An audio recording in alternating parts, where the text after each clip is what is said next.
ప్రతి ఒక్కరూ రోడ్డు భద్రతా నియమాలు పాటించాలి. Ramagundam traffic ACP G Narasimhulu.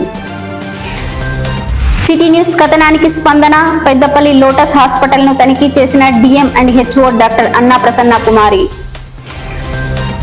Peddapalli పట్టణంలో 2 రోజుల్లో ఇందిరమ్మ ఇల్లు, రేషన్ కార్డుల సర్వే పూర్తి చేయాలి. జిల్లా collector Koya Sri Harsha.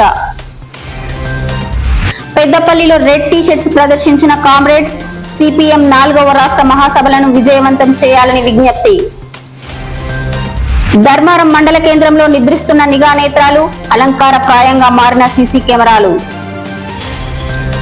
Human rights council for India Peddapalli జిల్లా జాయింట్ సెక్రటరీగా పెద్దపల్లి పట్టణానికి చెందిన మన్యం రామ్ కుమార్ నియామకం.